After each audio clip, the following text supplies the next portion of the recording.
Hello viewers, আসসালামু আলাইকুম। Welcome to my Aurora cooking studio. আজ আমি আপনাদের সামনে হাজির হয়েছি ডাল পালনের রেসিপি নিয়ে। পালং শাক আপনারা অনেকে অনেকভাবে খেয়েছেন। ডাল দিয়ে কি কখনো ট্রাই করেছেন? যদি না করে থাকেন তাহলে আজই ট্রাই করুন।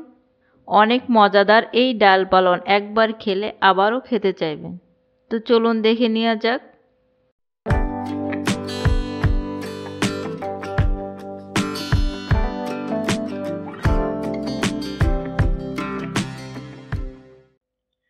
এই ডাল পালনটা রান্নার জন্য প্রথমে আমি হাফ কাপ মসুরির ডাল নিয়ে সেটাকে ধুয়ে এক সাইডে রেখে দিচ্ছি। এখানে এক আটি পালং শাক আমি বেছে ধুয়ে নিয়েছি। এখন এগুলোকে একটা ছুরি দিয়ে এভাবে কেটে নিচ্ছি। আপনারা আপনাদের পছন্দ মতো শাকগুলো কেটে নিতে পারেন। এখন রান্নার জন্য চুলায় একটা কড়াই বসিয়ে দিয়ে দিচ্ছি 1 টেবিল চামচ পরিমাণ রান্নার তেল। তেলটা সামান্য গরম হলে এখানে দিয়ে দিচ্ছি হাফ কাপ পরিমাণ পেঁয়াজ কুচি ও রসুন কুচি। এগুলোকে নেড়ে ভেজে নিব হালকা ব্রাউন হওয়া পর্যন্ত। এখন এখানে দিয়ে দিচ্ছি হাফ চা চামচ পরিমাণ লাল মরিচের গুঁড়া, হাফ চা চামচ পরিমাণ ধনিয়া গুঁড়া, হাফ চা চামচ পরিমাণ হলুদ গুঁড়া, হাফ চা চামচ পরিমাণ জিরার গুঁড়া। এখন সবগুলোকে নেড়ে মিশিয়ে আবার একটু ভেজে নিব। এরপর এখানে দিয়ে দিচ্ছি সেই ধুয়ে রাখা ডালগুলো দিয়ে নেড়ে চেড়ে ডালগুলোকে কষিয়ে নিব। এরপর এখানে দিয়ে দিব 1.5 কাপ পরিমাণ পানি ডালগুলো সিদ্ধ হওয়ার জন্য।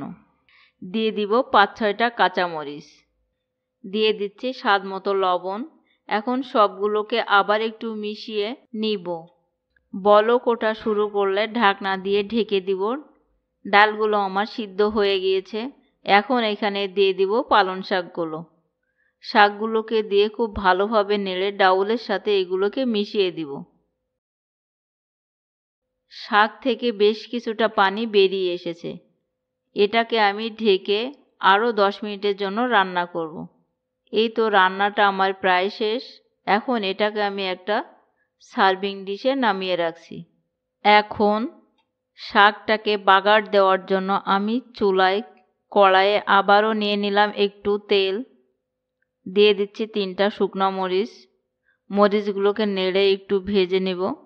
মরিচগুলো ভাজা হয়ে গেলে এখন এখানে দিয়ে দিব 1/4 কাপ পরিমাণ পেঁয়াজ রসুন কুচি। এখন এইগুলোকে ভেজে ব্রাউন কালার করে নেব। এগুলো ভাজা আমার শেষ।